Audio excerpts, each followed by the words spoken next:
There's a trend now of teachers being asked to oversee the education of very small groups or pods of students while parents work.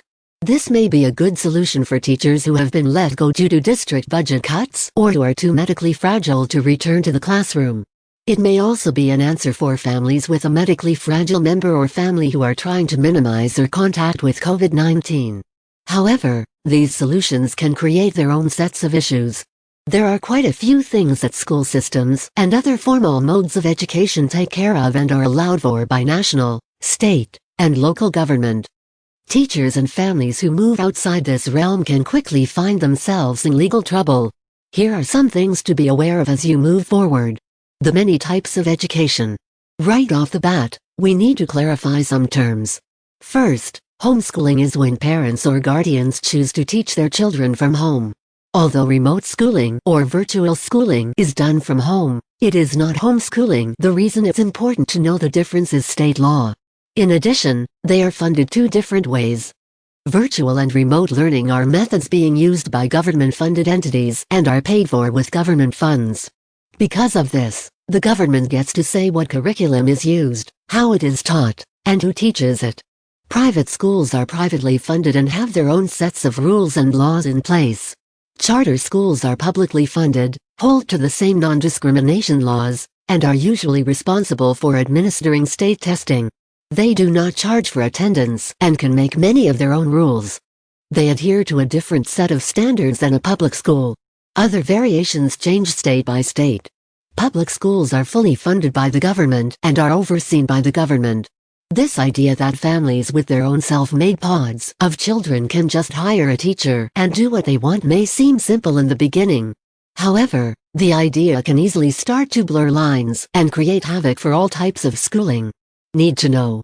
So if you are thinking of tutoring, starting a micro school, or even a daycare, there are several sets of state guidelines you must consider. Homeschooling laws, child care or daycare laws, private school laws. Laws that regulate education. To further complicate things, the laws vary drastically from one state to the next. If I am in Texas, I can't tell you anything about what's okay to do in Illinois, for example. Your laws are different in so many ways from mine. And in some states, like California, one area or another may be so incredibly complicated that it makes caring for kids not related to you nearly impossible for the average individual. So start with homeschooling laws, and move through the list to try to answer some of these big questions. What is regulated? There are few things that are not regulated by states. It's actually easier to say that to begin with. Here are some of the biggies that are, though. Ratios. Every state regulates how many children of each age range can be cared for by one adult. Building and safety regulations for schools and child care facilities. There are requirements in terms of how big each room in the home or school must be, what materials can be found in the construction, how many and what kind of doors and windows there are, what sort of paint can be used, how wide doors need to be, what signage must be hanging where, and so much more. Insurance. Anyone keeping children not related to them routinely for more than a couple of hours has to have insurance, especially if the childcare takes place in their home. Even within childcare, most states have different levels of care and offer specific licenses to be had by each.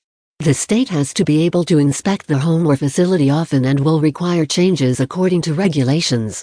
If you make it past all of that, and you have the right numbers, you've applied for any licensing you need. You've checked all the homeschooling laws and governmental schooling regulations, you've made sure you've got insurance to cover everything, then you will be ready to tutor or open your own little micro school.